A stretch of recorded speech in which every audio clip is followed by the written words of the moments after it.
What is up, guys? This is your boy Zilla, and welcome to today's episode. I'll be giving my official breakdown and just overall predictions of UFC 261. Before I do that, please hit that subscribe button, also hit the notification bell so you get a notification every time I make a video, guys. So let's get in this because this pay-per-view is huge, guys. We got Valentina Shevchenko versus Jessica Andrade.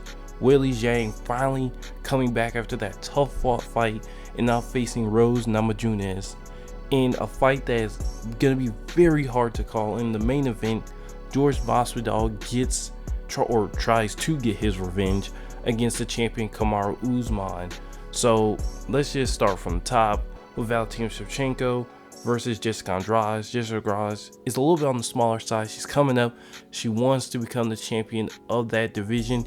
Even though to me, she kind of wasn't really the champion. She was more of a fluke champion, but champions are champions, and I will not discriminate from one from the other. But it does say something how easily you got beat by Weili Zhang and how you had to get a surprise slam knockout to win that title. But now let's just get into the fire goals, because how does she match up against obviously the GOAT of her division, Valentina Shevchenko at flyweight? And we're going to start off from the perspective of Jessica Andrade. What she needs to do to win this fight? And for me, she needs to get her hands on her. She cannot let Valentina Shevchenko stay at a distance. She needs to get close, take her down, and hope for the best, because if it stays at distance, she's going to get destroyed. And on the other side, we already know, as I just mentioned, Valentina just needs to stay at a distance, constantly chop at her, use her reach, and absolutely viciously maul her into a knockout victory. And when you really think about, I mean, it's really not that hard to tell in my prediction for this fight, because if you think about it, if it goes 5 rounds, there's no way I think on the feet that she can outclass Shevchenko. And there's a possibility that Shevchenko could still, with her size, outclass her on the ground. So I think this is a clear win for Shevchenko. I would not bet on Jessica Andrade in any situation, because I can't see her submitting her. I can't see her ground and pounding her. I don't think she has the strength to really contend with a girl of this size and this skill level that's on the level of Amanda Nunes, being able to stick with her to a split decision loss. Like, no. And Amanda Nunes is the GOAT, so no, I don't think this girl is going to be able to come close. She's a fish out of water in her division. She wasn't even dominating her division. She got lucky and won a fight. And I think that's going to turn into a knockout victory or decision victory for Valentina Shevchenko. So now after that, we have Weili Zhang versus Rose Namajunas. And this fight is going to be very interesting, because we know the cardio, the consistency, and the output of Weili Zhang, and just the overall thuggery that is Rose Namajunas with her length and her wrestling. So the key, and we're going to start with the challenger, the key for Rose Namajunas is to get this fight to the ground and don't stick in and try to beat her with volume, beat her with strength and outside striking. You either want to be so close to her that y'all are clinching, or you want to be so far for her so she can't really reach you. You don't want to be in the in-between spot, and that's where I think that Rose Namajunas has to be the aggressor, because when she's the aggressor, she can set the pace, and she doesn't have to get too close, while Weili Zhang constantly has to be on the back foot defending her. She has no control of the space, whereas Weili Zhang, if she was closing in on her, she could get really close, clinch her a little bit with her strong body control, and maybe not take her to the ground, but try to clinch her, get close to her, and close in on that space to get stronger, faster punches, because we know she can output on the level of Joanna Jędrzejczyk with the strength to really mess somebody up.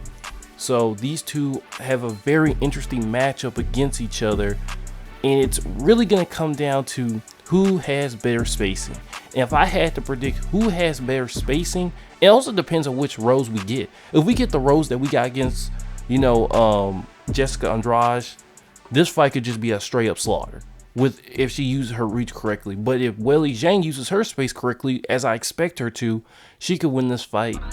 I think that I depend on Weili Zhang's consistency rather than Rose Namajunas' overall skill, because overall I think she's the best woman in the division, but I would take the more reliable than the less consistent. So I would take Weili Zhang in this fight, just because she just is always there. Her game, you know what she's going to bring, and you know she can make adjustments in a championship close fight. So now that brings us to the main event. when we are talking about George Masvidal possibly getting his revenge on Kamaru Usman now that he has a full training camp. And I'm just gonna say right now, George is gonna lose. There's no way he can beat Usman. I'm sorry for any George fans, and I love George. If he wins this fight, it's gonna be a monumental upset. Like, there's no way in my mind, with the striking level that Usman has and the ground and pound style that he's going to employ again, I can't see Masvidal stopping it. He's just going to ride on Masvidal. And if Masvidal gets loose with the hands, he has strength to counter back. And he also has that wrestling that Masvidal just can't stop. I think it's very obvious. If it goes deep, Masvidal, you know, he starts to fade a little bit, but maybe with the training camp that gets a little better. For Masvidal, he just has to me, he has to stay on the back foot, have his hands be a little bit of a threat, and let Usman try to predict and, you know, try to get a hold of him, with him kind of slipping away and throwing different shorter range punches to try to get him scared, not to getting into this takedown strategy. But he also, when he's on the offense, he has to try and move in that range. And that's my ESPN thing. He has to move in range and try to take away a lot of his length. And doing that, if you're getting close to him, then you're getting a conundrum where he could easily take you down or tie you up or grind on you, which is exactly what he wants. So when I think about all those factors, I think Usman's going to win clearly, if not by knockout. And I don't see how it could end any other way. But guys, this has been the best Gojira in UFC news, guys. Make sure you hit that subscribe button. Make sure you always hit the notification bell so you get a notification every time I make a video. And I will see you guys next time.